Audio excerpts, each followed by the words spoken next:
in a moment. There we go. Oh, I'll tell you guys what I just saw. Yo, what up? What up? Hello. How's it Hello. going? I gotta tell you, I just saw ad in defense of the traditional martial arts, and it gives you the subscriber count. You're over 950. Screw you. I'm at 950. I thought it was 940 something. I think But, it said 950 something, 952, I think. I was just editing. I was editing my next video. And you Ooh. went live, so that's about the challenge.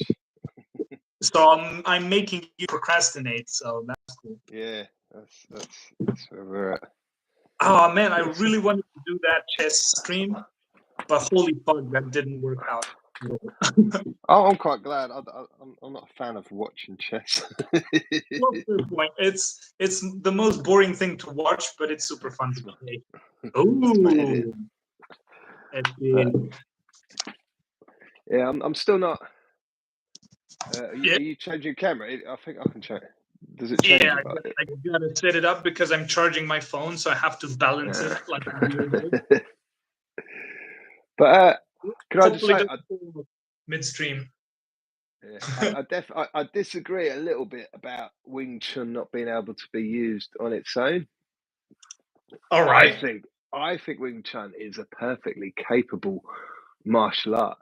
The problem being what it has become, because there were different like lineages of Wing Chun that's gone everywhere. Like Sammo Hung learned Wing Chun, and he was a renowned street fighter before he hit the big time as a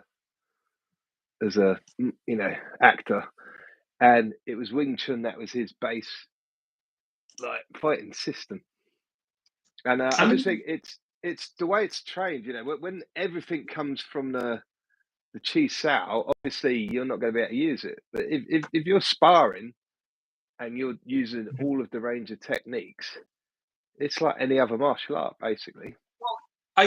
Well, technically I do agree, but it's hard to. It's all again bunch of semantical stuff because I try, like more recently, I've been trying to frame it more as in like what Wing Chun practice typically is, because even when it's good Wing Chun guys, it's still limited to some sort of like conceptual nature that they try. Like they're not going to do ground game. They're not going to do like most takedowns. They're not going to throw many hooks. So in that sense, I mean, if you but you wouldn't call like Muay Thai conceptual, would you? And they don't do groundwork. It's Wing Chun is very much more conceptual in that it is trying to fight from a set range. But again, it's more like if you're looking at fighting, talk about the boxing, like your Philly shell kind of thing. It's a practical concept that works. And if you train Wing Chun, you should be able to use it in an actual fight. The problem, and we've talked about this before, the real issue is people that practice Wing Chun want it to look like Wing Chun. Yeah. That is the largest. Actually, now that I think of it, that is correct. But I haven't really gave enough thought to this thing, which is funny regarding that. I'm sort of a Wing Chun kind of, but it's hard because I always struggle with defining what and where and why and how a martial art is what it is. So it's like at moments I want to do like, no, everything I just did in this sparring technically is Wing Chun. But then a lot of what I didn't learn in Wing Chun. So it's like in that sense, it's sometimes a bit harder to, at least for me, maybe it's just the me thing. But you can't, like people go, a little preview of the video come up, like the guy was like, yeah, if we meet in person and you get uppity, I won't be using Tai Chi, I'll be using Wing Chun. And it's like, I couldn't go, right, now I'm only going to use Brazilian Jiu-Jitsu. Now Mhm. I'm only going to use Muay Thai. Like, if you are able to fight, these things are built into you, and you just react and use it. If you have to think about what you're going to throw first, you're not going to actually be able to use it in a real situation. So I even remember getting into a fight with someone when I was much younger, and they would go, right, as long as you don't use all of that Aikido karate bollocks on me. And it's like, oh yeah, I'll Yeah, yeah, just switch. I'll engage that part of my brain. I'll just switch it off then. Yeah, all right. yeah. Yeah, it's nonsense. It's nonsense, and I definitely agree, and that's a hilarious because you can't turn it off. But to me, like when I want to showcase my Wing Chun the most, what I do is just constrict the rules. Like let's not go beyond the takedown. Let's focus mostly on like arms so that people can see trapping stuff, and we set up the rules. Not that I suddenly switch. I made a video about that. I don't switch. Okay, now I'm going to do Wing Chun. Yeah, It's like I just tailor the sparring session that Wing Chun naturally is what mostly will be seen. Um, so definitely you can't just like switch on Wing Chun. It doesn't make sense. Like no. Marcos has said he's used it in defensive situation, and be able to the eyes looks oh nothing like the form. It's not yeah, pretty, and that's yeah, and as that's we okay. all say, fighting looks very much like fighting when you actually use it. And yeah, it's Wing Chun should be no different. If you see any, have you watched any of the fights from like the 70s, 80s, the famous Hong Kong roof fights? Yeah, And you get, like Wing Chun versus like White Crane, and if you didn't know exactly, but if you didn't know who the Wing Chun person was and the White Crane person was, you wouldn't be able to tell which style is which, because they're just fighting each other. It's that's yeah. I fighting mean, is, we say it over and over, fighting is fighting. fighting, yes, and it's such a redundant and obvious statement, but like it is useful to like say it all the time because what we're up against, especially you defending traditional martial arts, it's hilarious that you have to remind people that fighting is supposed to be fighting, Yeah.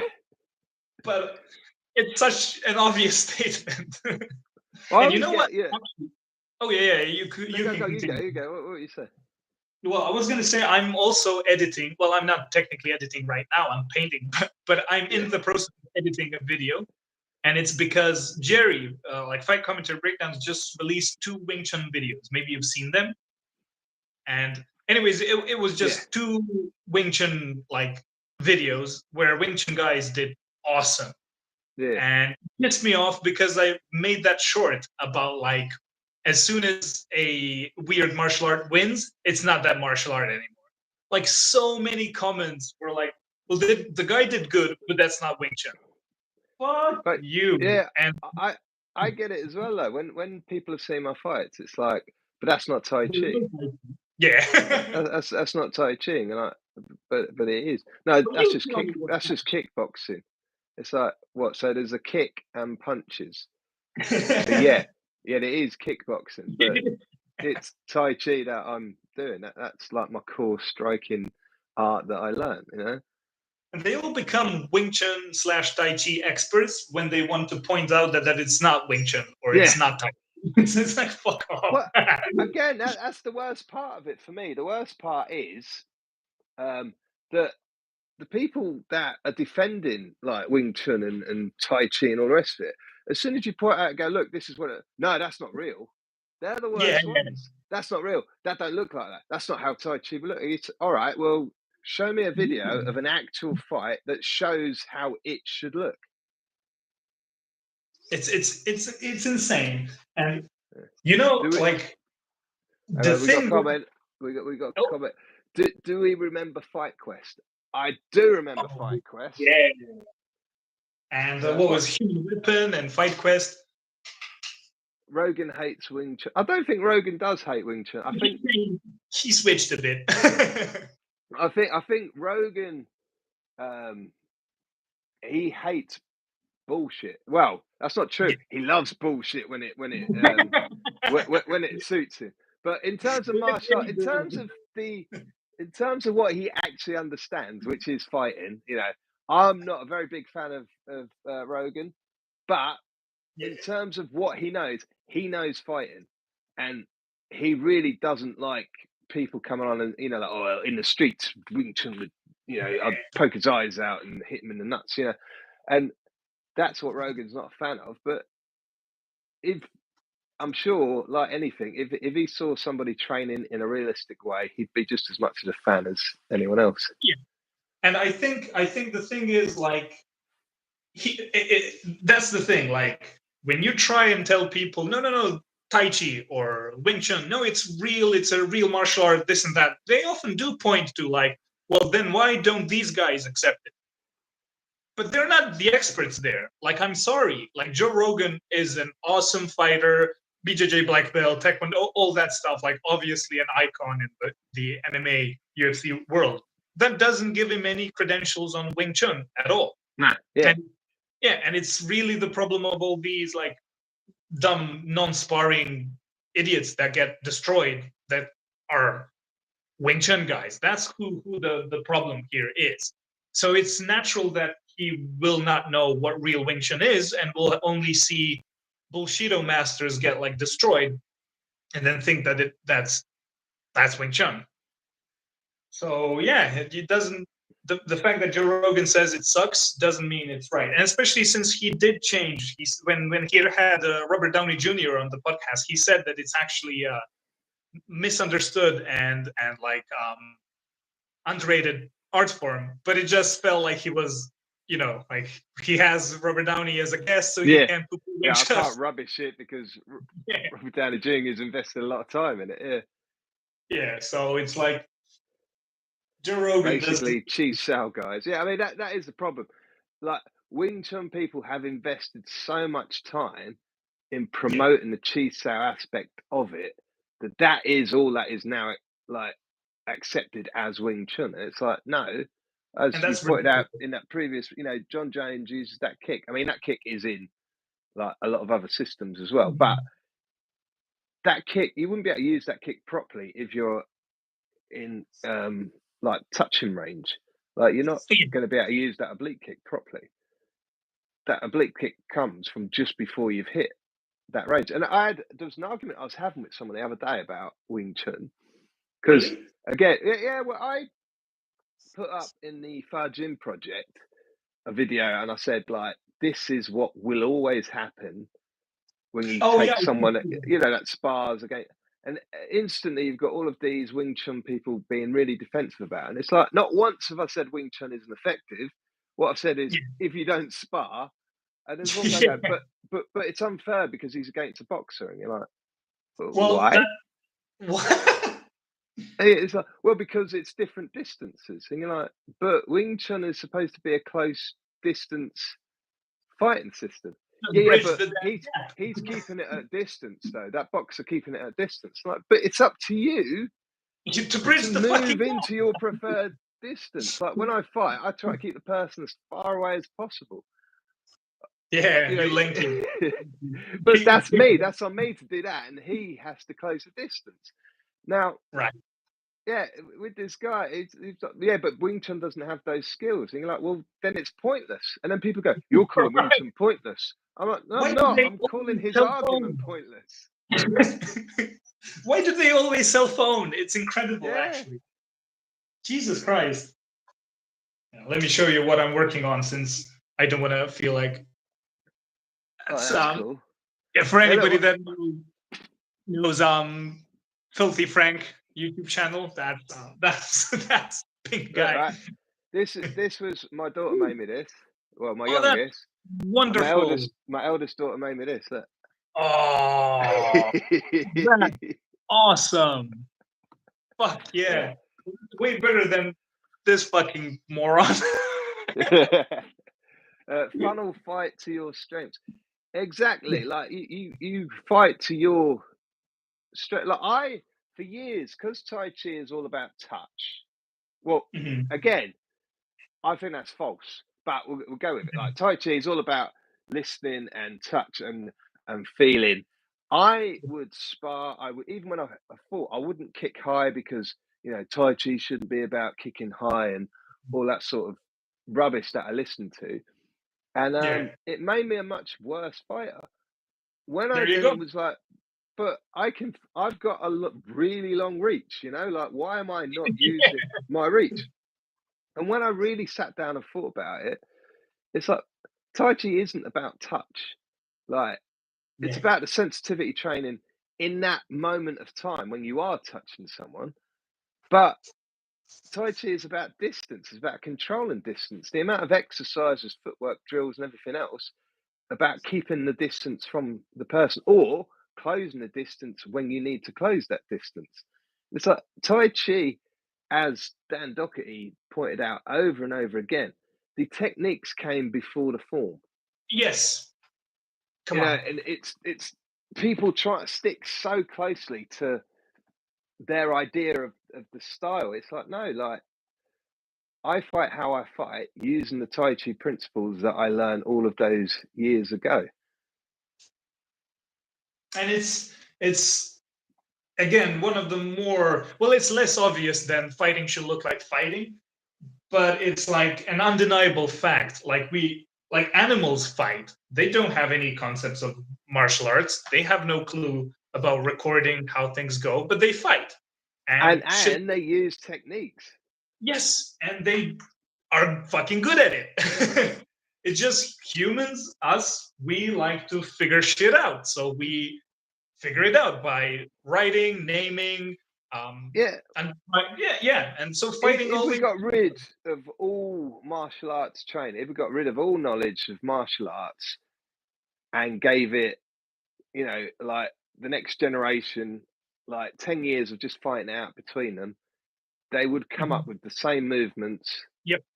that people are coming up with now, and it would just progress, and in 20 years time it'd look like this, in 30 years time it's how maternity went then. It's how the UFC developed in the first place. You remember, like it Right. was so brutish and like just it was a lot of strength against strength. Whoever was the Mhm. most powerful would win, whoever was the strongest would win. And then it went from that to what it is today.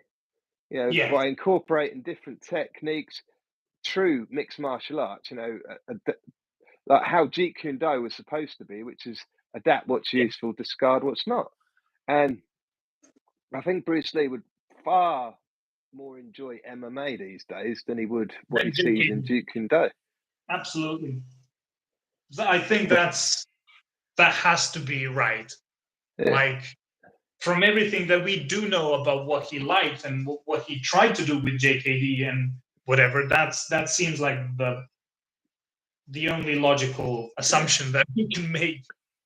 Like I I think went, the JKD stuff and all yeah, the well, inbreeding bullshit.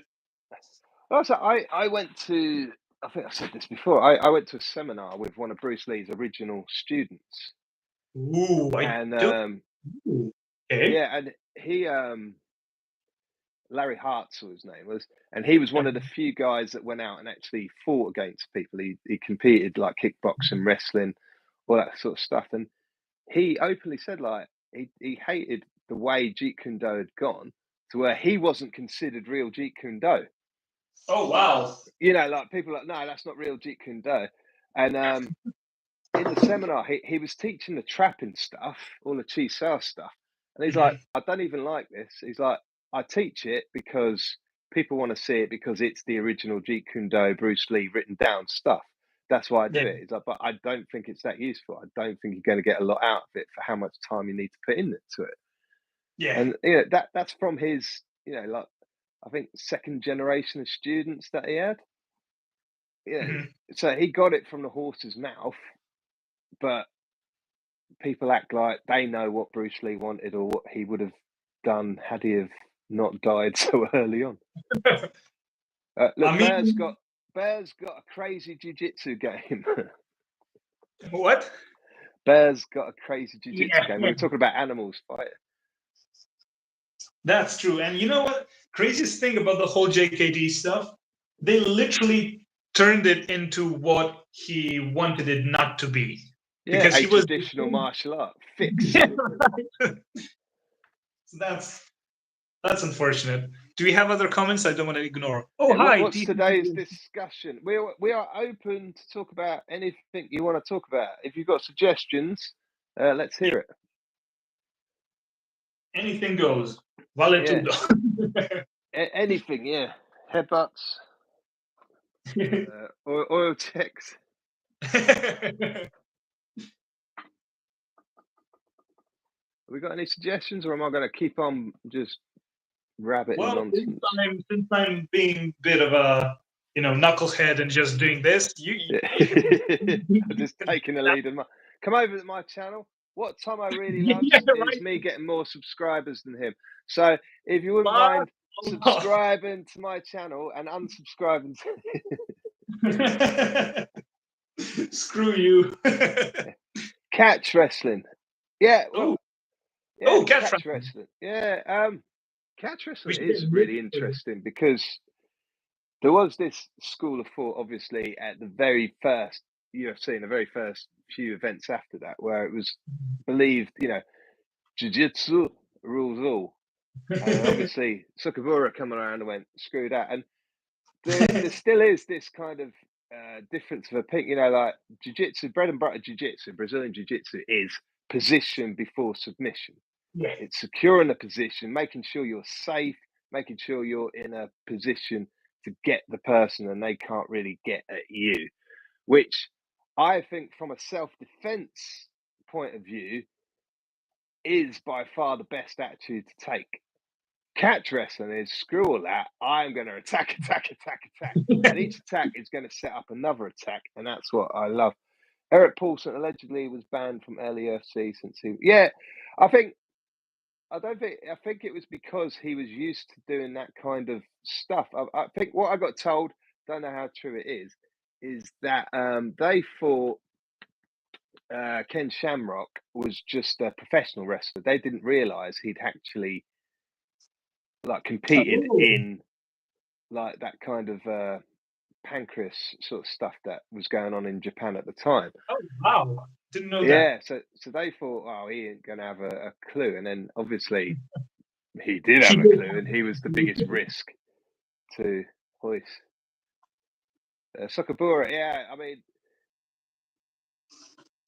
he was and still is really just such an entertaining person to watch. But yeah, they didn't know about his pancreas background. Yeah, well, there we go. That's somebody else talking about it. What makes it catch wrestling? I'm pretty sure catch wrestling is actually a kind of English origin thing. Oh, I didn't know that either. Catch as a catch. Catch as catch can. But yeah, catch wrestling. It's just a different style of wrestling, a kind of a folk style wrestling, really. A lot of stuff that Armando, our Martial Geek member, a lot of stuff that he does in his like conceptual approach to like grappling is a lot like catch wrestling. Like he just reckless abandon, just fuck you, I'm gonna break all your limbs. And even though you catch him in like a bad position, he just fucks you up with a Kimura or some random shit from where it shouldn't be. Kimura trap is my favorite go-to system when I start getting threatened with takedowns and stuff, and I pull off some stuff. I've done Kimura trap stuff against professional fighters. It's always a pleasure to pull it off, especially when I get people that go, "I know what you're doing. You're not going to do it to me," and then you do it. Yeah. Although I did try it on a former Cage Warriors light heavyweight champion, and he fucked me up. And what's worse, it wasn't like it was an effort either. He just like watched me do it, and he went, "Yeah, I like that stuff too. That ain't working on me." Well, it was worth a shot. Come on. I'm learning about the grappling arts more. Billy Robinson, Frank Gotch, Carl Gotch, Bill Riley. So I haven't heard any of those names, to be honest. But then I am truly rubbish with names. That's fair. What did Marcos? Absolutely. Do grappling. Grappling's awesome. Like it will. Barnett. The best public display of Sakuraba is amazing. Sakuraba. He's the OG martial geek, cosplaying fucking Mario and then fucking up people. That's amazing. I'm currently fighting the urge to buy an Xbox. Oh, are you? I'm like, yeah. Well, I keep going. I'm going. Barely have time to like edit videos and put stuff up, and I've got a podcast and all this other stuff that I do. But I'm just like, I'm at that stage in life now. I'm like, I haven't gamed. The last proper gaming console I owned was a PlayStation 2. Oh fuck. Yeah, and I made the decision back then, if I want to do stuff in life other than play games, I need to not have a games console. I mean, that's fair. Like Very seeing early. how many people are genuinely addicted, like that's fine. That's a Yeah. genuine thing. Carl innovated the toe hold. I like a good toe hold. Like a lot, the ankle lock. Like a lot of white belts when they're doing ankle lock, they put too much pressure on the Achilles tendon. Like if you get the toe right under your armpit and then lean back, it feels like your whole foot's going to break, and you get the tap a hell of a lot easier than when you just concentrate trying to pull on the Achilles tendon. I fuck up leg locks all the time. I'm really not that good at leg locks. They're surprisingly difficult, especially like the heel hook, because the heel hook is so dangerous. Like I don't experiment with it too much. Like and I tend to tap early from it because I don't want my knee to. Yeah, same shit. You know, and so if you can get with a really good training partner, you can explore it more. But it's not something I like to mess with. Knee bars, I finished quite a few knee bars, and the old I forget what you call it. You know, twisty ankle lock from standing. I'm quite good at that because it's basically a wrist lock, but with a foot. Yeah. What about the Boston Crab? Armando does that shit all the time. He lifts you up while doing that shit and then like spikes you. Billy Robinson is the one responsible for training Barnett early in before Paulson and Matt Hume. Oh, really? Oh. And he trained Sukaruba. I always mess up that. Yeah, I always mess up the pronunciation of his name. Well, we know who you mean. Yeah, we know who we're talking about.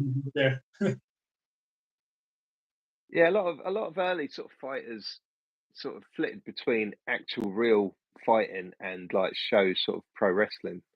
Yeah, it was which pointed out on when I was learning about the whole history of it all, I was surprised as to how many of them genuinely did have background or even like primarily that then like actual fighters, because it was so intertwined that it surprised me a lot the first time I started learning about that stuff. Pretty cool stuff. Well, something an argument I've heard recently that really does my absolute nutting is that shit. Wrestling like isn't fighting. That wrestling was created at war campsites because they were worried about fighters killing each other, so they decided to wrestle instead. And it's like, if ever there was an old wives' tale, that's that one. Like I'm sure there's been occasions when they've like made, you know, put in rules to keep fighters safe, so it will be like first person to put someone down, you know, like collegiate wrestling. Like it was pointed out first person that dies loses. Yeah. It's like, you know, whoever touches the floor first loses, you know, that kind of stuff. So nobody's getting bones broken and you know, it's I'm sure that stuff goes on, but grappling in terms of you know, sword fighting, shield stuff, like grappling strikes would have been useless in those situations. Grappling has been part of like war fighting forever and will forever be part of, you know, real fighting because it's what we all do instinctively. Right. There's no escaping that. Just like a good oil check, there is no defense. Nope. The truest form of internal martial art. Which was an early MMA base, since he combined Kickboxing, sambo, wrestling, anything seems to work together. Well, there you go. Satoru Sayama. Well, that's who inspired King from Tekken, right? Yeah, Tiger Mask. yeah, Tiger Mask. Yeah, yeah. I mean, again, people go, oh, MMA originated in like South America or Japan, or there are loads of different places all experimenting with it. I'd say it first became really popular in South America and Japan round about the same sort of times. People were finally starting to go, well. And I was looking back actually at like 80s kickboxing recently, and my God, was that a dull sport to watch? Like American kickboxing in the 80s. Awful, dreadful stuff. Lots of bouncing, lots of one leg in the air, sort of doing this sort of stuff. And in fact, they had to put a rule set in place at one point. You had to throw a certain amount of kicks per round because That's hilarious. people weren't kicking enough. It was basically boxing with a few kicks thrown in. And then you have leg kicks, and voila. Yeah. No more bumpy. It is karate, like Kumite fighting. I still find really interesting. Much more fun. Yes. Love Have that you stuff. Have you seen Enshin karate? I think it's just like another branch, and it's pretty much like Kyokushin, but I think they do a bit more takedowns. Like you can find like the Sabaki challenge videos. It's all like 80s, 90s stuff. Like Enshin karate. So much fun to watch. There's so many awesome highlights. But even when it's not just highlight, when you watch an actual match, it's almost as you're watching highlights because it's so like high octane shit. Yeah. That's what I love about Karate Combat. Yes, Karate Combat is essentially the spiritual successor to like that shit. But in Enshin Karate, there's a compilation by I think Mike Ninomiya. I'm not sure how to pronounce. And there's a fucking koregaeshi in there. Yeah. Standing wrist lock after a kick to the like midsection, and I love every single second of that. Yeah, I think 90s karate sort of. I think 80s kickboxing, if I get my history right here, spawned from karate guys being fed up of Kumite light. Right, that's point sparring understanding. But they still had that kind of like the leg up in the air like that, and then obviously Muay Thai and American kickboxing had that showdown. Yeah. And I think it sort of changed everything, and then it's just become more and more developed and is what it is today, which is really, really interesting, high skill stuff. Yeah, because like American kickboxing is essentially just like typical karate with boxing. It doesn't look like what we today say, kickboxing. It looks more closer to karate because from what I understand, that's where it evolved from. I guess this would be a time to discuss lucha libre. Is that the Mexican pro wrestling stuff? Is that what libre is? Lucha libre and luta libre. Or is that the rival to the Brazilian jiu-jitsu that was going on at the time? Luta libre, I think, is the fighting, and lucha libre is like wrestling. Right, yeah. So we are talking about the actual real fighters there, but yeah, I mean, I've quite been really lucky with some of the people that I've been able to hang around and train with, and like one of the Brazilian jiu-jitsu coaches that I had was there at I forget the fight, but there was basically a riot between like the Gracies and the Libre guys.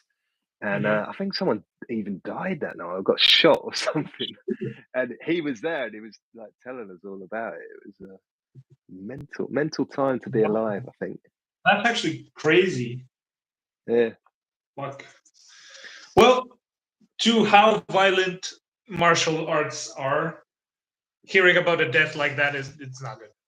No, but it's like I say, it's all in the history of it, isn't it? And it's it's again when you get these people that say like challenges aren't a thing. It's like they are. They always have been. They always will be. And like I say, it was interesting the other day when I had that. Oh, you're mentally ill. You're Oh, that bullshit. yeah, Oh, you're mentally ill, and that's why I won't meet you. And it's like, nah, it's not those. And then insisting that it was about fighting. It's like, it's not about fighting, is it? I've never once threatened anyone with the actual audacity violence. of those guys is incredible because it's all documented as well. Like, Yeah, how can you be so like just shameless and make such accusations when it's all public? It's all there. Like we all know and can yeah, gauge. It's but they don't. super sad. There's no honesty in it, though. It's what really No. gets me is these guys try to take the moral high ground, but there's Yes. no honesty in anything they do. Like my challenge to Durham Mac, it's Mhm. documented. I've got the emails, I did the video, and I get people go, "Yeah, but Darren said you didn't show." I'm like, "But I've got the email. Email is," and they go, they can be fake. Well, you can just lie, you Yeah, fucking and I'm idiot. like, "But you've got just words. Like, why do you believe somebody else's words, but you're not going to believe somebody who has actual emails showing what actually happened?" Because what people say is more important than the evidence, I guess. So, Was Marco Rose a lever? I've just thought Marco Lewis was a Thai boxer who'd done a bit of judo. ooh, But ooh. it's been a long time since they were on the scene, and I did any reading on it. Because Marco Ruiz, I remember him in an article saying that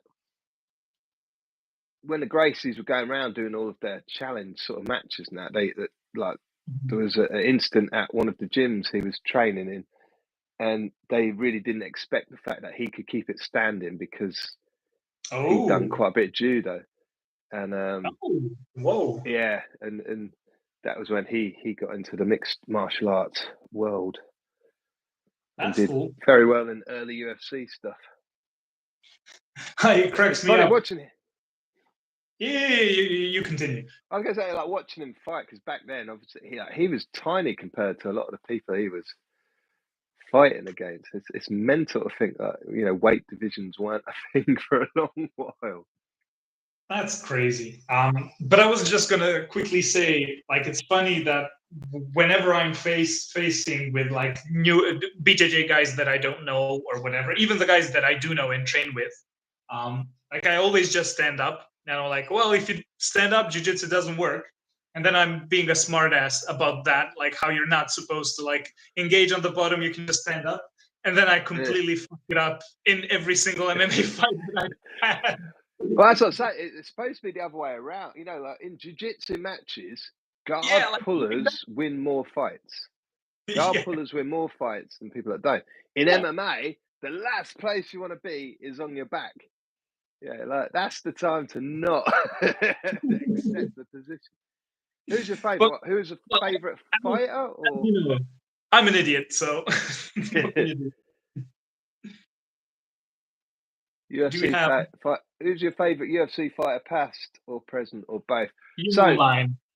the one that got me so into because I always kind of thought UFC was a bit kind of that wouldn't be. I was one of these wouldn't work in the street like that. It's not that skillful. It's just brutes. And then for me, who changed it or who really made me want to watch it? I always watched it on and off. Was Chuck Liddell, and Ooh, he changed the game because he was the first kickboxer to just go. You know what? I don't care if you take me down. I'm not playing jiu-jitsu.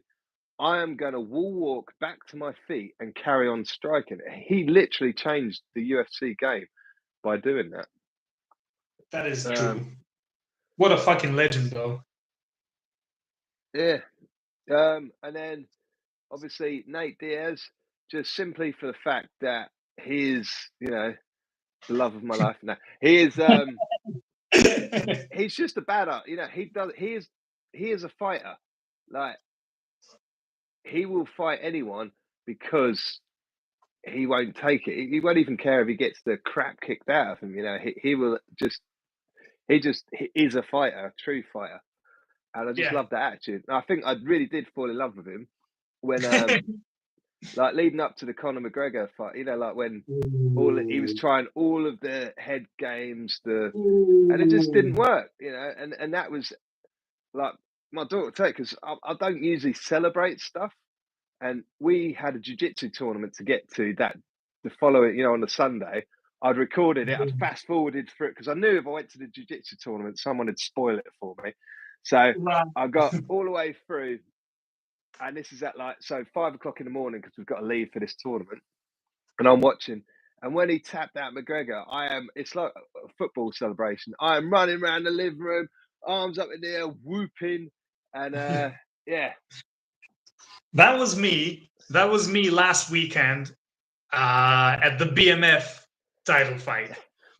That's my favorite fighter for years now. It's Max Blast Holloway. Holy fuck. Holy shit. That was, oh man, I was literally fucking shaking. And then he fucking did an insane job at that point. Like dropping him, and like he didn't have to go and do the Ricardo Lamas thing, and he fucking did, and then knocks Justin Gaethje, the fucking heavy hitter, out cold like that. That was just...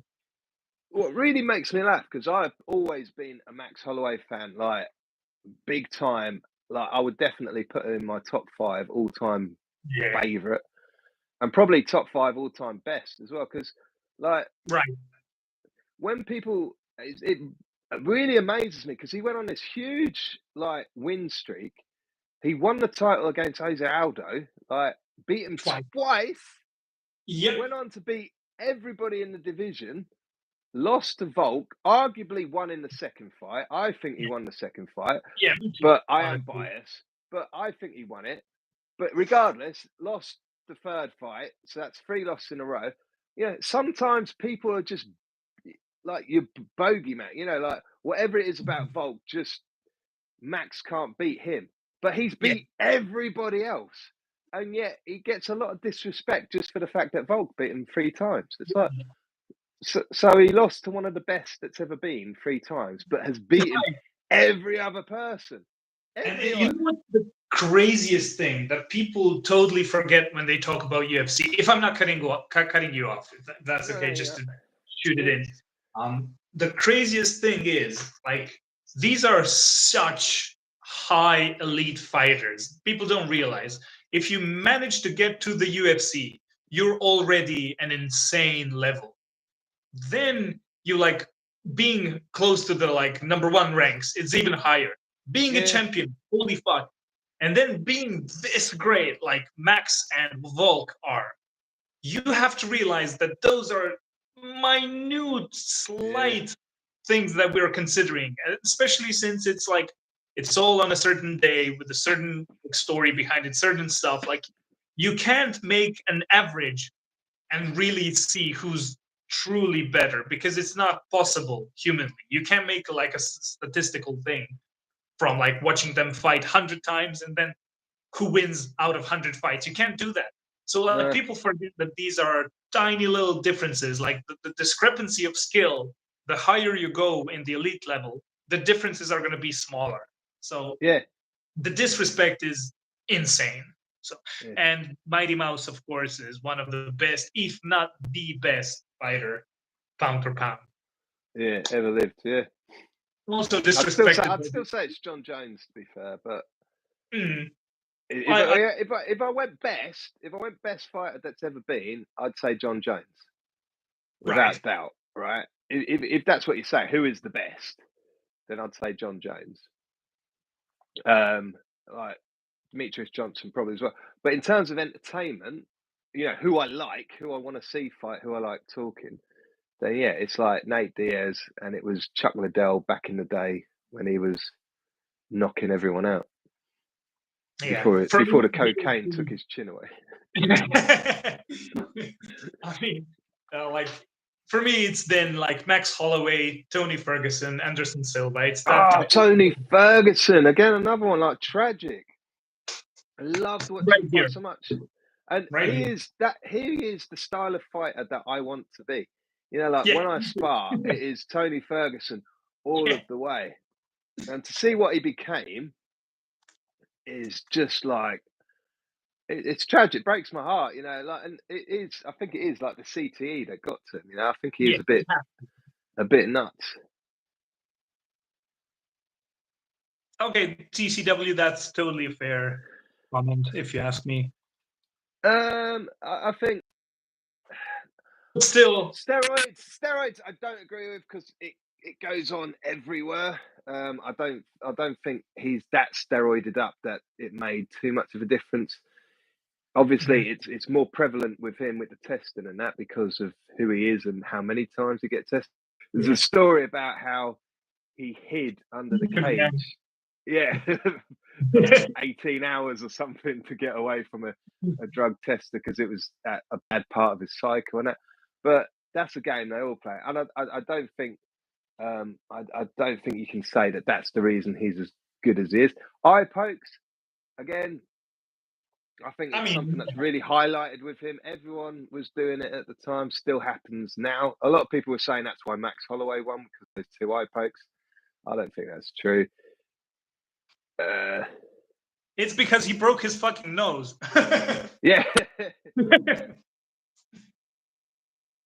Diego Sanchez is the prototype for Tony Ferguson. Yeah, Not sure I agree wholly with it. I get where you're going, but I don't know. but Tony is an extreme case of this. It's and Yeah. like just like you said, I so many people who I've trained with in the past who've only trained with me for a bit, they remember me as the Tony Ferguson wannabe. Yeah. Yeah. Yeah, Max did an amazingly timed spinning back kick.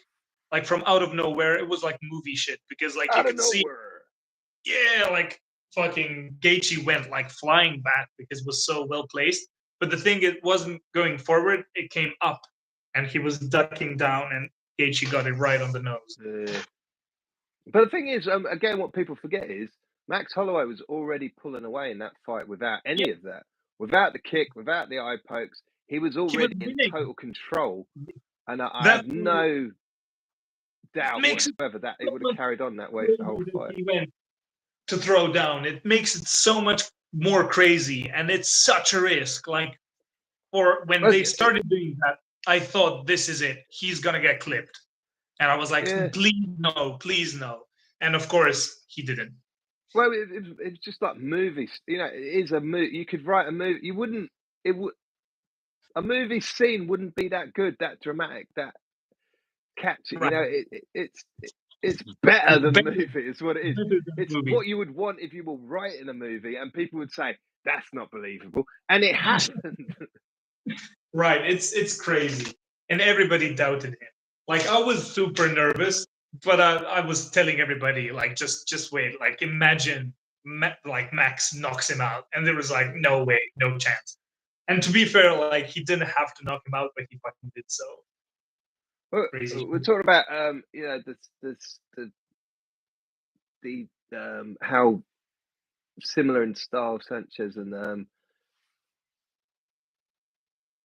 was, but see, I don't think Tony Ferguson, even though Tony Ferguson was a good wrestler in high school and that, He you didn't see didn't much evidence of it in any of his fights. He shot would the more worst be double taken down than take down. against your love of your life. Sorry that I'm interjecting.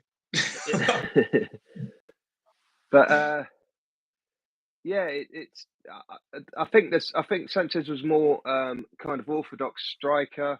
I think Tony Ferguson just a lot more unorthodox in that style, and Ferguson's grappling was much more risky. Like it was, you know, just roll for weird stuff that people Yes. don't really tend to do in MMA these days. Yeah, and I think that's one of the reasons why we see, besides all the stuff like the downfall, because he's always been a risky fighter. He's always been like fighting risky and like not smart in that sense. So it's like if you already take somebody who did all that great stuff, like 12 win streak, all that crazy shit, but every single one of his fights almost, was super risky, and you'd see danger all around. So like just whatever CTE time catching up with him, like mental, like obviously that's not going to fare well against somebody who might have been great in like rank, but was not a risky fighter. Somebody like Khabib, like if time caught up to him, I don't think it would be the same simply because of the nature of how he fought. Yeah, So I that mean, but Khabib did take a lot of risks. People forget, flying knees, yeah, like yeah. like But I punch, don't think stuff. that, But yeah, he had the fundamentals down. That's the difference. Tony snapdowns and that. Yeah, you are right. I mean, he just raw. he was a good wrestler, but what I meant with Ferguson is that he never showed it in his fights. He never really went with it. Like I say, he was more likely to be taken down than he was of taking other people down. Mhm. What else do we have? All right, yeah. I'd say he Ankle picks picks apart. for sure. Imanari rolls. Yeah, I mean, Yeah, but Imanari rolls after he gets clipped yeah, 3 times in a row and doesn't escape. yeah. Khabib did fight recklessly, but I think the reason Khabib would always fight recklessly is because he knew if he did get clipped, caught, whatever else. And this is the thing about wrestling in general. If you are the superior wrestler, you dictate where the fight is. So Yes. you don't care if you get your leg caught. If you're the better Right. wrestler, you don't care. And it's what I always say about people like Wonderboy. I did it in a video. You know, when he fought wrestlers, they were like, "Oh no, don't kick, you'll get your leg caught. Don't kick, you get your leg caught." But the closest he came to beating, or the closest he comes when he gets beaten by these wrestlers is when he kicks them in the head. Right. It's like don't kick so much, but it's the kicks that keep them honest. Right. And like I said, when you look at the fights, the takedowns never really came from the kicks. The takedowns came when he wasn't kicking. Right. It was never that style's problem, or Yeah. his problem with the style. Um, Let me place it here. I'm a bit chaotic today, so just flying all around because I wasn't even planning to do this, so it's all in chaotic nature. It's funny. People did say that Khabib didn't have a chin because he got clipped by Johnson? yeah.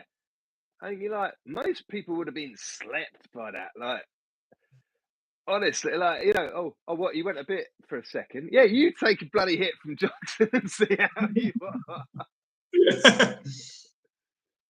That's Showed what probably chin he's got when he took a back spin kick from Barbosa.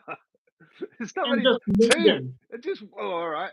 And yeah, granted they didn't land flush. They still would have knocked out, I'd But, say, 90% of people in the division. and also the fact that they didn't land flush, that's Barbosa's problem. Like Yeah, Johnson does hit hard as hell. Yeah, absolutely. He's a fighter. He lost it mentally, I think, Johnson, yeah, because he was like fucking awesome. And then he had a couple of losses. He had that really nasty knockout, and then he just went off. right. Do we have Nah, Khabib cleaned out the division. I'm not having that. so here's When the he said he thing. fought, Here's the thing. Like, even if we grant him like the argument that he fought like a lot of nobodies or whatever, he still beat the shit out of the top fighters that he came to. Like, yeah, if he was beating all the good guys and then beat the best, it's the same as if you beat the cans and then you still fought, like he still submitted Justin Gaethje as if he was nothing. Like, yeah, we can always argue about like the rank of these fighters before, but the dude's greatness is in what he did to the best. So it's like, doesn't really matter even in the end because he still did all the things that he did to the top guys. yeah. But of course, like, we can always speculate how long would he be on top and this and that, but still what he did was incredible.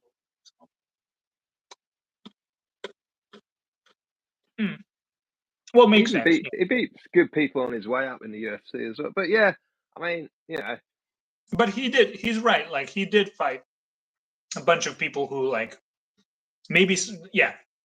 When you look at the record, you can, like, make that argument for well, sure. yeah. I think. When you say how many people he beat and how he was undefeated, yeah, you can say he didn't stick around long enough to be defeated. But at the same time, that's a great skill to have. Getting beat a load of people, come out before you get smashed. And I think it's what GSP, like after his last fight, he realised at some point I'm going to lose. This is the closest I come to losing. I'm getting out at the top.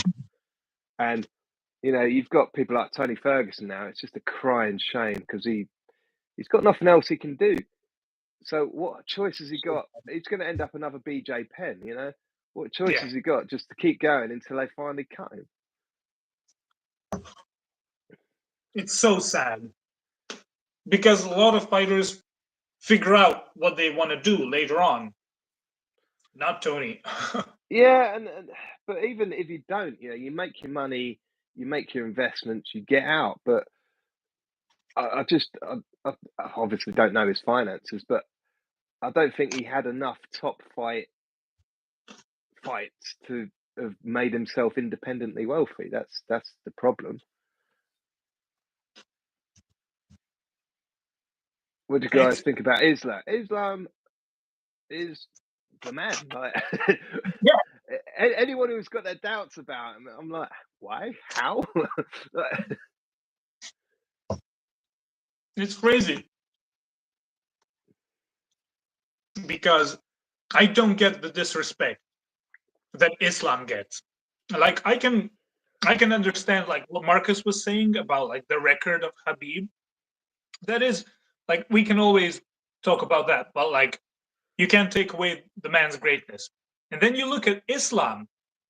What, like, when they want to make him look bad, they go back to that old knockout that he had, like, 7 billion years ago. Yeah. But you look at everything else. Holy shit.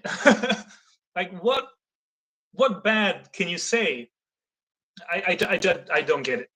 Awesome judo. When you say you still think he got beat by Volk, I don't think you've done enough. When you take a title off someone, you've got to take the title off someone. And I think, had the fight have gone on, Volk probably would have won because he was less tired.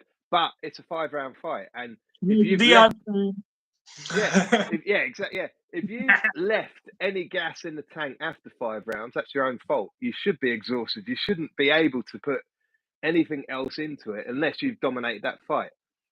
If you've had a tough fight and you come out and you can still go and run like a 5-mile run and everything else, why? You shouldn't. You probably would have won if you'd have emptied your gas tank. Like you've. That's the fight game. And then obviously the follow-up fight. I think nobody can doubt the who won that. It was like right at the top. Boom. There was 9 rounds. Diaz brothers always be champs. Yeah. That great story about Nick Diaz, isn't there? Where he was fighting in the hospital after the fight with that fighter. All right, yeah. And then Nick joined. Then it just went to chaos. Yeah, Nick and Nate, both masters of the praying mantis, in my opinion. Because the praying mantis, you would do that with your hands. And the reason you're doing that is you're inviting all of your blows to come out. And that's what the Diaz brothers do. I've done it myself. I fight like it as well. I've done it. You're guarding against round attacks and you're inviting straight shots. And to avoid a straight shot, you've just got to keep moving. And I think I shared you a clip in sparring, and then you said that's how you fight. And it was usually that stuff. Yeah. But like the moment. That really is the mantis. I disagree with the take the title kind of thing. Well, I don't know, because like if it's close, the title fighter should get it because it's close. Like you've got to beat a champion to become a champion. Could have been a draw. Well, it could have been a draw, but the judges see what the judges see at the end of the day. I'd hate to be a judge, and that's what I hate it. You know, when it's a split decision, and you get people like, "Yeah, I'll beat him. Yeah, fuck him," and all the rest of it. I'm like, it's a split decision, mate. Like, unless you dominated that fight, you don't get any bragging rights over a judge's decision. Right. Ooh. What was the? That's a very good point. Islam didn't do much with the back take, but it's not like Volk escaped immediately either. And that is that is one of the scoring points, as we know, is control time. That is true. This is something I disagree with. As big a Nate Diaz fan as I am, when they say Nate could have knocked out Leon if he hadn't appointed and left, I think Nate was done in that fight. I think Nate was tired. When he hit him, Nate was just relieved to be able to get a bit of a breather, and then realised that he'd hurt him. But if Nate had as big a gas tank as people always give him credit for, he would have gone in there and steamrolled like Leon Edwards in those last dying moments of that round. But he didn't have the enough in him to do that. You're just coping because you don't want people to think that you're that in love with Nate. I am so in love with Nate. And I always say that to people, like when they go on about how he's rubbish. I go, well, he could have knocked out Leon Edwards, but I actually don't think he could have. Like watching that fight as many times as I have, I think he hit him. He was relieved. He now plays up to his character because that's what makes him who he is, which annoys me a bit. He was much better when he was just like it. Now he plays up to it. He is a bit annoying sometimes, you know, like where he starts doing all of the. It's like you're putting it on now. That's not you anymore. But wait, is he bare knuckle fighting soon? They keep talking about it, but I have no clue. I don't follow that shit, so I don't know. Me either. Like once it's outside the UFC, I don't really care anymore. To be honest. They also have really long arms too. The Diaz, so they'll like stack straights. Yeah, very true. Nate's jab basically goes the same distance as his straight. Yes, that is terrifying. Carlos Newton. Do I like Carlos Newton? I don't think I know who Carlos Newton is. No idea. Honestly, I'm look him up because I'm better with faces than I am.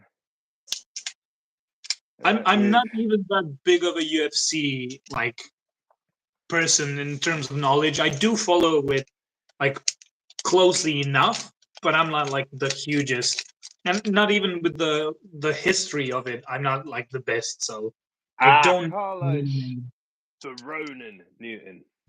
Ooh. Yeah, from back in the day. Is that who we're talking about? In which case, I recognise like what he looks like. Is he the guy that wore the really tiny little shorts? Like basically a thong at one point. Okay, I got myself a proper coffee now, so that will make me slow down, right? No, it's the answer to that one. Yeah, I think you're very similar to me, Tom, in that we are people that like to do things rather than watch, and we will watch it, but I do think so too. We prefer to do it, to be participating than. Yeah, because sometimes small shorts. Yeah, it was the one I was thinking of. The really tiny shorts from back in the day. Yeah, no, it was good, and I remember seeing him have someone in a guillotine, and I thought he was going to snap the dude's neck. Like his bicep was like basically curling around the back of the guy's like neck, and he's like that. And I honestly thought he was going to kill him. That's very, insane. very background. But I was going to say about the thing you said. It's true, 100%, because I've been in the situation where, like, at a bar or something, and I'm talking to like people who I just met or don't know that much, and then we talk about the UFC or about like the local pro MMA scene, And then it's like, well, you don't know who that is? And I'm like, no, but you train MMA, right? Yeah, I've fought in MMA, but you don't know this? No, I don't. Like, I don't follow it that closely. And it's always crazy for people to think, like, when they hear, like, you fought in MMA, but you don't follow UFC that closely. But I don't. Like, even Orsat's fought pro twice, and he doesn't follow UFC that closely. So the bulldog choke. That's right. Yeah, it wasn't a guillotine. It was the bulldog choke. That's the one. Yeah, it was insane. Like the pressure he had on that guy's neck.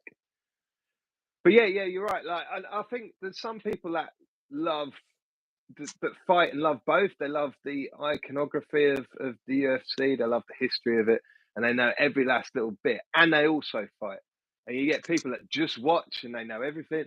And you get people that just fight and don't know anything. You know, and I'm somewhere in that section of it where I have some knowledge of the history, but I don't have this all-encompassing.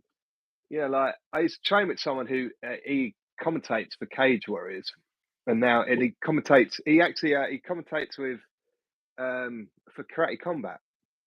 With, yeah, so he gets to mix with legends, absolute legends, and I'm so busy sucking his dick, I've forgotten what point I was going to make.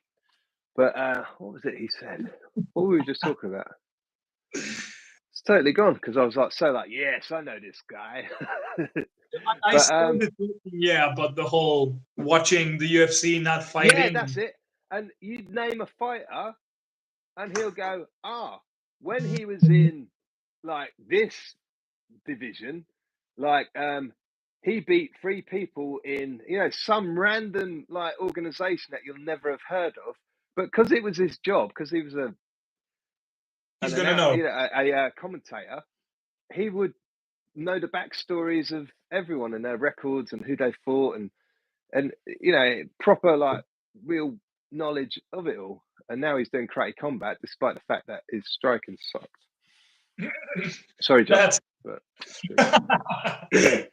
I love. He had really heavy leg kicks. His leg kicks would hurt. I love the subtle burns that you were.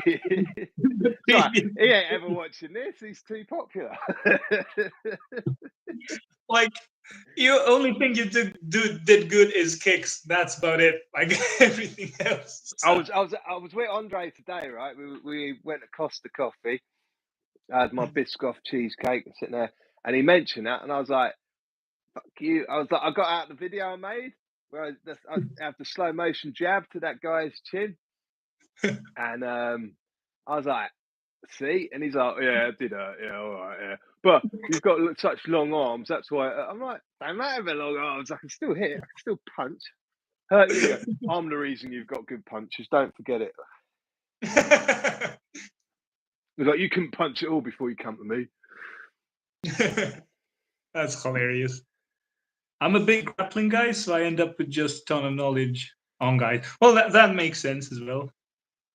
Hydration tests instead of no weight cuts. What's that? ONE FC. Oh yeah, ONE FC is crazy. ONE FC is great. Did ONE FC do that? I know that there was Ronin that used to do that in Japan. I remember that you had to have hydration tests, and you had to, if you weighed, like on the day of your weigh-in, if you weighed a certain amount, a percentage over the following day, you were disqualified. Were you disqualified, or there was something? There was big penalties for it if you went too much over. So it's to try and get rid of these dangerous weight cuts. And I think they should do it in the UFC. Yeah, I've only fought amateurs, so I don't know anything about cutting weight and figuring that shit out. Even though I'm positive that at previous tournament I was like participating in, there were people on juice for sure, because nothing was tested. There's jiu-jitsu and MMA is rife with it. I've even seen like people about to go and fight at event nights coming out of the toilets like, just they've gone and snorted a line to get themselves right. Like, Yeah, nobody tests that kind of stuff. But Here's the yeah, crazy weight thing. cutting. Oh yeah. You I can was gonna say, finish. like, when I fought, because I fought at 84 kilo, and like at the moment I walk around at 105. Not at the time, I was about 95 at the time, and I would just diet down and to like 85, 86, and then I just wouldn't drink anything for the night before my weigh in, and then I'd be on target. There you go. But yeah, I wouldn't weight cut like I remember But Andre. What Andre before his fights was, it just looked so painful. And people were saying to me, "But you could fight at 78 kilos if you weight cut." And I'm like, "Yeah, but why would I want to? It's only amateur that's fights. my I'm way. not fighting for a championship. I'm not trying to get to the UFC. I'm just want the experience." That's my weight, and I was just about to say we fought at welterweight, and the what is it? The high the highest you can be in that class is Yeah, 78 kilos. yeah, that's what people are saying. I should fight at. 77, yeah, and I was 77.6, and I was the smallest welterweight there. So it's like, Yeah. whoop. Yeah, McGregor at 145. That's what I would look like if I did 178. I would look like McGregor at 145 because I am 6'5". Well, 6'4" now. I've shrunk in my old age. You're a tall, heavy, like you can go to my natural weight. So my natural weight is like 77, 78 kilos. Like I go up to 80 and then I go down to 75 usually. And like I'm 6 foot. So like you cutting down to that weight would be insane. It wouldn't be healthy for either No, participant. but at the time I was 95 kilos was my walk around weight, and Mhm. when I got down to my fight weight, I would stay around under 90 kilos for like a good year after I fought. But COVID really fucked with me. I haven't been training, like I said, I haven't been to jiu-jitsu and MMA now for like that's 14 months. Come to Dubrovnik. Yeah. There's Well, I mean, you say that with current events that are happening in my life, Dubrovnik's looking pretty good. I might have to come out. We can do some videos and stuff while we're out there. Yeah, I think it might happen. It might be on the cards. I might with my girlfriend visit, but it will be probably in like autumn. So we might Yeah, actually visit the UK. So either one of those, yeah. I mean, perfect. but when we see but if you come to the UK, it's just going to be like a flitting sort of like But if I come to Dubrovnik, I'll be on my own, and we can just like find somewhere to train with the boys and that, and we can do a shitload of content. Like, Yes, please. yeah, and I think I can show you guys some stuff that's going to be really helpful for your fights that I've noticed, like just Because you've certain been elements you're missing. right, It's you've not, been saying about it's that. not, yeah, it's not because like I know, it's because I've got high level coaches that tell me this stuff, and then I see it in other people. And yeah, Yeah, it's things like accepting positions, and it's that's the biggest thing is like I am not like you can take me down, but I am not going to stay there. I am getting back up, and things like the going for guillotines. It's such a beginner, yeah, beginner. Someone shoots in for a double guillotine, and there's you know what's ways even to attack the guillotine, but not full guard. right. Let me make it even worse for you. So not only did I pull that shitty guillotine from a good position, Yeah. it wasn't even a guillotine. I was for Really? some reason trying to do. I mean, it ended up being a shitty guillotine. Yeah. But I was going to do a necktie. That can you Right. guess how many times have I submitted people with any necktie, Japanese or Peruvian or any? Can you guess? 0. Zero. So Yeah. it's even worse. Yeah. And how often do you even practice it? 0. And you know what's crazy? Like they were saying, well, good that you like did a risky thing at the end of the round. I was like, bro, I had no clue what time it was. Like, I didn't plan to fuck it up at the last moment. I just fucked it up. That's all. Right, how long do you guys think O'Malley's going to be champ for? If he's fighting Oh, Max is O'Malley, here too. if he's So- fighting what's his name? Marab. Marab. Yeah, if he's fighting Marab, I'd say until he fights Marab, because Marab's going to kick his ass. Honestly, like I still think like what's his bloody Aljo? I still think Aljo would have won that fight. I think they stopped it too early. I think Aljo was just a little bit too eager. I think if Aljo had waited a bit longer, I don't think O'Malley's like as good as like Adesanya and Pereira at like keeping it stood up. I think O'Malley is going to come a cropper. He's going to gas. He's going to get tied up. He's going to gas, and then he's not going to be a good night for him. Personally speaking, we'll see. I guess I'm terrible at predicting fights. I'm worse than Chael Sonnen, so I'll shut fuck. 260. How much? How many kilos is 260? Oh, I have no clue. I do kilos too, so I have no Yeah. idea of pounds. I used to do stone, and then I converted to kilos when I started doing jiu-jitsu tournaments, because it was all in kilos then. But I've never done pounds. Yeah, we're kilos in Croatia. That we do meters and kilos, so the metric system and everything. So. Oh, Grip Academy is here. Ooh, good morning to you too. For me, it's and Alan, I think it's afternoon, late afternoon. But yeah, so Yeah, 118. So 118 kilos. That's 260. All right, I'm just looking it up. That saves me looking it up. Thank you.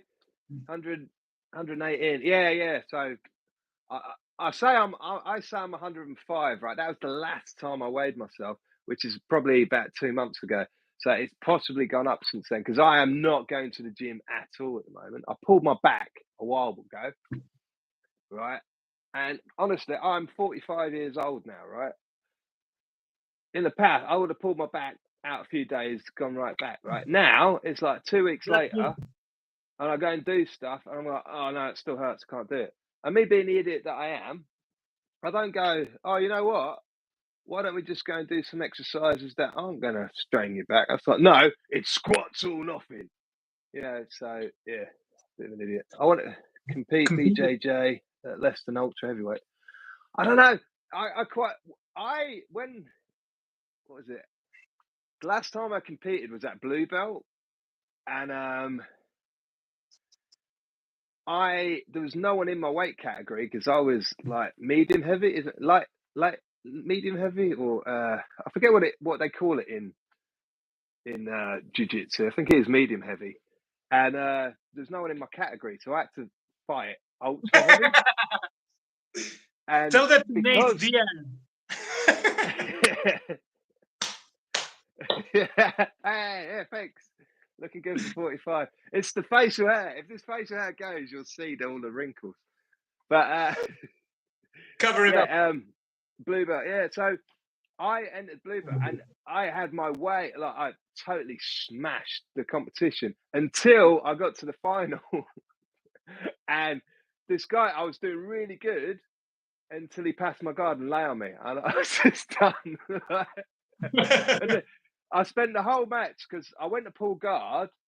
I grabbed the sleeve, had a collar tight, like holding the gi, foot up, pulled him. He started to lift up, and I thought I was going to sweep him, but then he just sat his hips down. I was like, no, I've got nothing. And then we spent most of the match, because I was so shocked, because he only got is it 2 points for a guard pass? I never understood the scoring system. But at the end of it, he only had 2 points. And I was like, how did he only have 2 points? And him and his coach would like come over. They were so nice and impressed that I'd done so well. And they were like, no, you were really good. You kept, every time he went for the pass, I was turtling. I was like, shrimping. He's like, you never allowed it. That the only score he got was that one guard pass. And when he got on top of me, I was just, I had nothing. Could not get out of it. I am not Demetrius Johnson at brown belt taking on big giants. That is not Insane me. shit. Insane. Like Bradley Martin is shutting the fuck up after that one. Talking now that we're talking about grappling and we're talking about kilograms and like weight stuff. And since I'm Tomo and I like wrist locks, you're gonna be the third heavyweight that I wrist lock when you come here. I'd rather die. I'd rather die. I had there's a guy, he started before me, right? And he is now brown belt, nearly black belt, because he's like truly awesome. He is really, really gifted, and he does nothing but jiu-jitsu. That is like his life now. But we both tried to get wrist locks on each other, and we were always like, I'd rather die. I would rather die. You can take my arm home with you. You are not getting a wrist lock on. And every time we get close, you start getting it. No.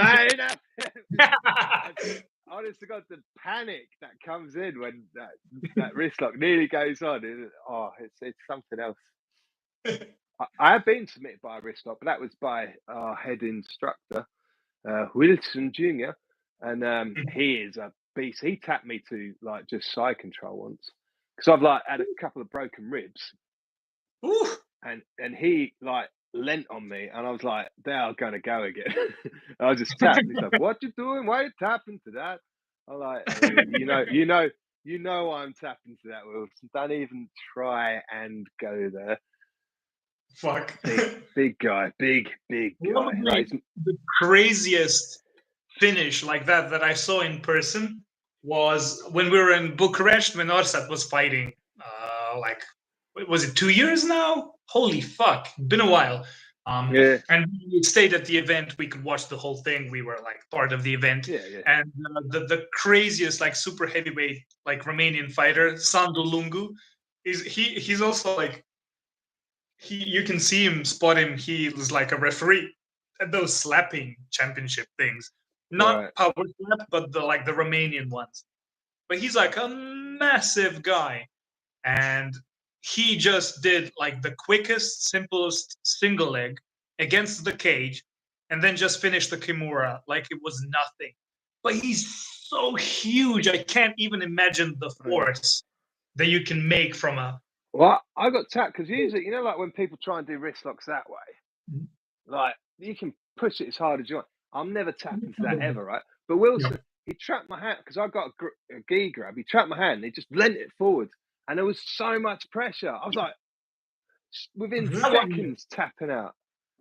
This one from here, if you break it this way and you really shoot it down properly, that one works. But I've had loads of people try it, and I'm like, whatever, mate. But oh my God, it was just something else. I got as a challenge. I try to get wrist locks on Friday. It's hard on BJJ guys; they read it too well. Yeah, well, it's just hard to finish unless you isolate that elbow. You've got to isolate that elbow somehow because as long as you can move that arm, it really doesn't matter what you do. With this. And that's the real issue with it. Try and do a standing wrist lock like a Kotegaeshi. They're less used to stuff like that because they're not used to an imminent danger of a lock that way right away. So, like, if you manage to get a Kotegaeshi, maybe you don't tap them, but they will drop. It does work well if you execute it and they don't expect it. And that's the thing. Like, if as soon as you expect that technique, the already low percentage, it's going to fly out the window. But if you do catch something unsuspecting, holy shit, it's a good one. So the wrist locks I usually get people with, if I get them, is when they're defending like the arm bar, and then you just like pull on the wrist. And if you've got the elbow isolated between you can really get a good. But that's a good one. I've never really tried it from like an Americana. We get that on there, and then I suppose, that's an interesting one. Might have to give that a try if I ever get on the mats again. If you do nogi, and if they like, if in nogi they will grapple, they will like clinch up to the back of the head. If you do a Russian 2-on-1, if you just strip it and keep the arm here, loads of wrist locks can come from there. That's wrist lock galore for like weird Aikido shit. And That's I think the most unsuspecting place you can do those. So. Right. Anyway, guys, I'm gonna have to shoot because my daughter's back and she's heading back off to uni tomorrow. So I'm dropping out. Thanks Yeah, for me too. watching. Come over This to my was- channel. Give me the follows in defense of the traditional martial arts. Let's get me to 1,000 followers first. Nope. Fuck you. Well, Right, anyways, that's all. take care. Yeah. See you soon. Ciao.